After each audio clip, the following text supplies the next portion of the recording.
Hi, my name is Sudipto and you're watching my channel. Today I'm going to try to do a painting of a paint spill without actually using a paint spill. The inspiration for this video comes from a few artists that I've been following over the years. One of them being C.J. Henry. She does these paint spills, these hyper-realistic paint spills using nothing more than colored pencils. I'm going to try to do that with my digital tablet. The other artists that I've derived inspiration for this are Soraya Silvestri, I'm pretty sure I'm pronouncing the name wrong, sorry Soraya, and Gail. The links to their channels are in the description in case you want to check them out.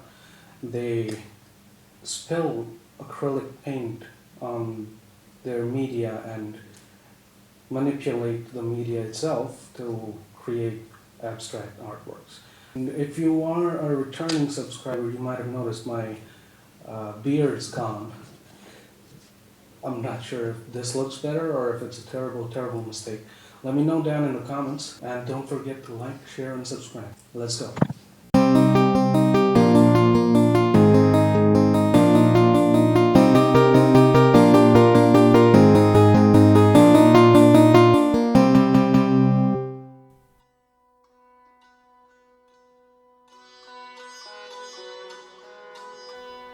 First, I'll draw the outlines so that I don't have to work on them much. Redrawing the outlines will just mess up their flow. Next, I'm gonna try and block in the shapes before moving on to the details. This blocking in technique, I haven't used it since 2004. Last time I did this, I was drawing a sunrise landscape on oil. You block in, you wait for a couple of days till it dries up. Once that's done, then you move on to the details.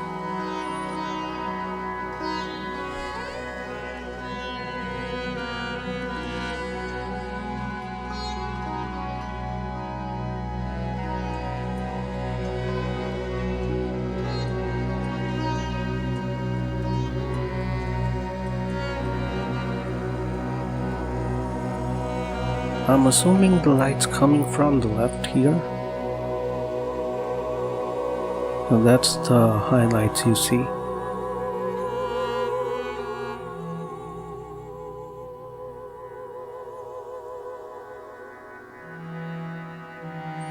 And the right parts of it, I'm making them dark to simulate a kind of bump.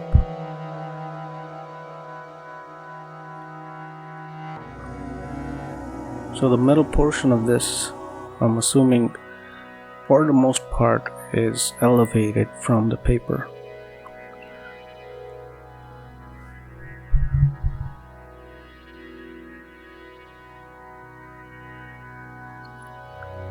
I did not use any references for this, so the lighting may not look as realistic as I wanted it to be in the beginning, but I try. Lots of glazing involved here.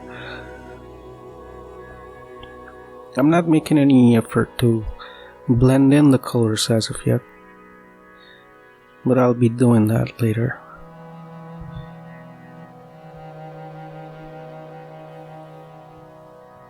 As you can see, the glazing is leaving a lot of the brush marks visible in there,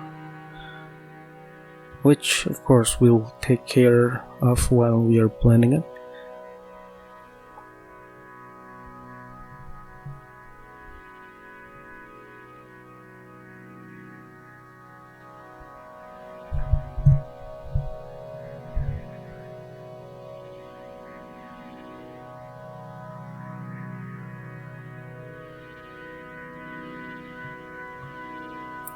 The next step I was thinking of was partitioning the paint spill, so it may not be uniformly spilled on the paper or canvas, whatever you are spilling it on.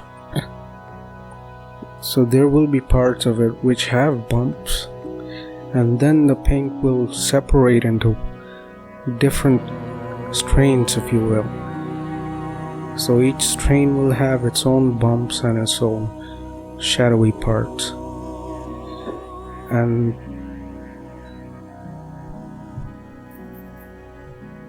And the paint may leave gaps in between as well, because I'm assuming since I'm spilling it on the surface, I might not be doing a very good job of spilling it, and that's what this gap in the middle will signify.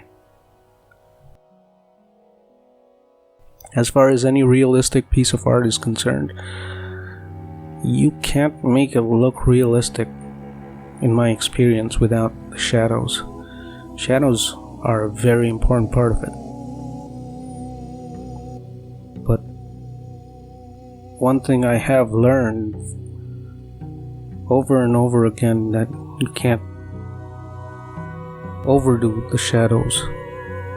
You overdo the shadows, that will mess it up even further.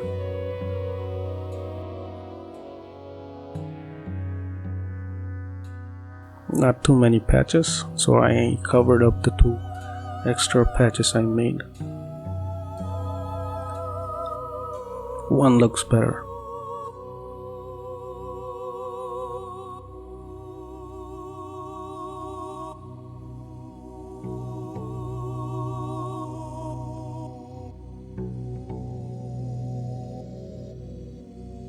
Note how, especially in the end, the paint spreads up even more, while in the beginning it's more of a thicker spill. So I'm trying to create more of a bump at the beginning of the spill. As far as why I made it take this shape, this particular shape, I was trying to go for a phi spiral, so a Fibonacci spiral. Some of you might know about this composition technique. It occurs naturally in the world. Leonardo da Vinci is known very widely for using this composition technique. You can see it in your fingers. You can see it in flowers. How, for example, the seeds of a sunflower, they take approximately this spiral shape.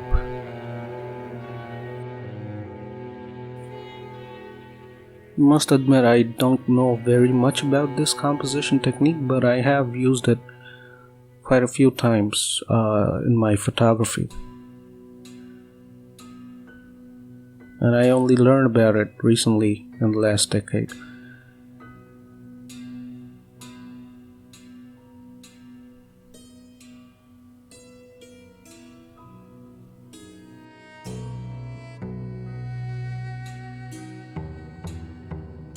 I refrain from using the whitest of whites unless I have to really give reflective highlights there.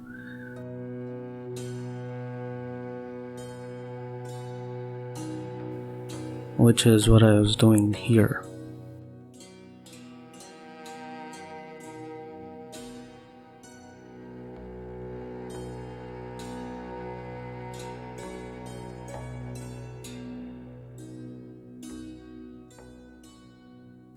I figured the ends of those don't really look like a paint spill and more of a brush stroke, so I went in and tried to fix that.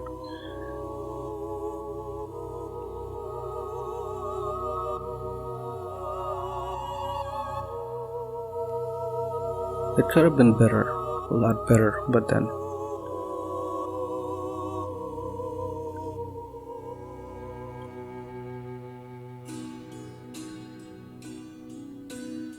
Now each strand of the spill, like I was saying, will have its own highlight and its own shadows.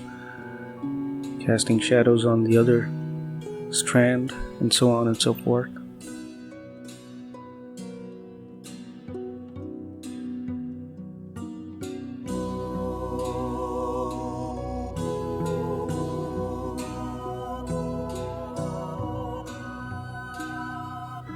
Each strand casting its own shadow on the paper or the surface.